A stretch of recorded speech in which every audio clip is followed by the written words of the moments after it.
We're talking 3A football now, where both Whitko and Garrett are coming off big first-round wins on the road. Wildcats beat Concordia, and the Raiders took down TRC champ Tippy Valley over in Kosciuszko County. Whitko and Garrett meeting up in Sectional 18 action tonight at Memorial Field, and we picked this one up in the second quarter. Alex Stoddard throwing to Chris Bumball for a nice gain. Wildcats moving the football, picking up a first down. It's 14-14 at this point, but Stoddard hands it to Austin Moore. We've seen a lot of highlights from this kid recently, and Whitko's in the lead. Braden Moreau looking for Brandon Porter. Garrett starting to move the football here late in the second quarter. One last shot for a touchdown before half, but it's picked off by Lucky Winters. It's a great football name.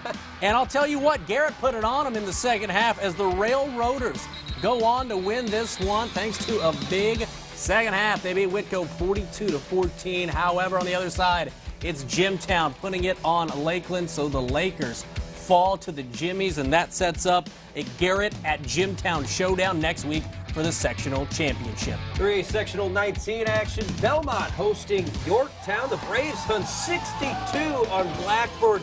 Last week we picked this one up early on. Cody Walters, Belmont's first drive, just leaped over the defender. Picks up a nice first down for the Braves. Eventually, you know, why not? Give it to Walters, let him cap off the drive with the touchdown. Missed extra point. Belmont up 6-zip. Then checked out the little double reverse to the pass. Jacob Bergman to Brian Hakes. Belmont up 12-7 at that point, and that's right. Belmont pulls the upset tonight. They take out Yorktown 22-7, and the Braves will now travel to Western as Western wins over Mississinewa. Game of 8-2 teams, 58-21 the final. Let's talk 2A football. Sectional 27 semifinals. 9-time state champ Bishop Lures at Eastside. Eastside looking good on offense, though. Early Austin Brow, B-R-O-W. Some people say Brow, but it's pronounced Bro. He's on our all-interview team. He's good. Picks up a first down, but you know what? It wasn't enough because James Kanapke would hand it to Jalen Smith, and, well, Jalen does the rest. 7-zip Lures. Kanapke again, this time with the arm, throws it to Michael Rogers. Great combination.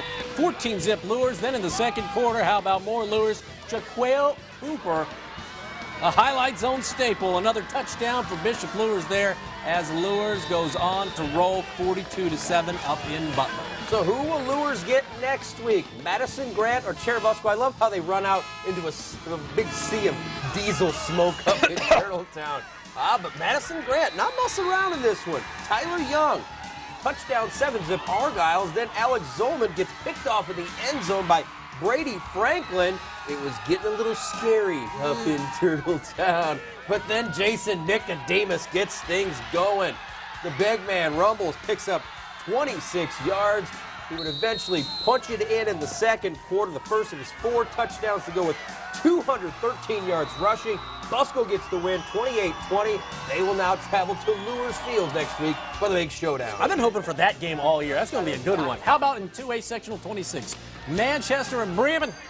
Manchester's Jim Sainsbury with the tackle for loss. At this point, however, Manchester down 47-7. They would get on the board again here. It's Preston Penrod with a long touchdown. However, the Squires do fall on the road. They finished the season 3-8. The final in this one, 47-14. However, on the bottom half of the bracket, it's Cass over Rochester, 28-7. Final stop of the night down in Monroe, 1A Sectional 35, Fremont at Adams Central. It's already 28-6 AC at this point, and the Jets just pouring it on. Dalton Combs punches it in from the yard out. The cheerleaders definitely got to work out tonight. Fremont had problems hanging on to the football. Mino Eicher recovering for the Jets.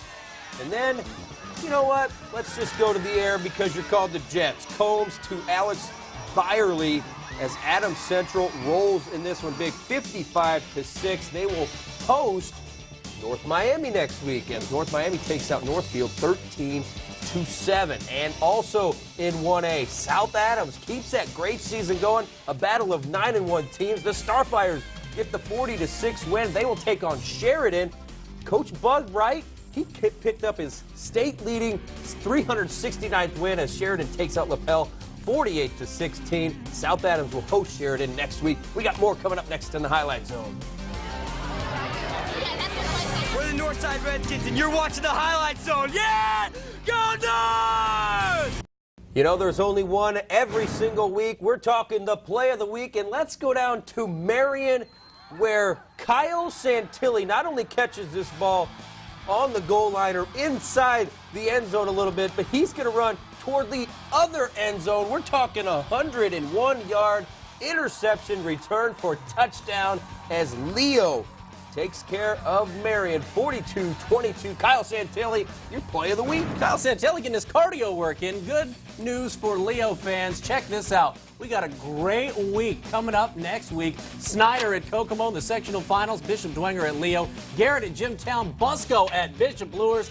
That one's going to be great. And then Sheridan traveling to Bern to take on South Adams. And I'll tell you what, an amazing week of high school football this week. You had to love to see teams like Snyder improve upon things they didn't do well earlier in the season against a team like Northside and come out with a win. Yeah, surprising to see Homestead lose, but you know what? We got a lot of great teams left, and we're going to try our hardest. We're going to cover them all next week. Sectional finals next week. See you then.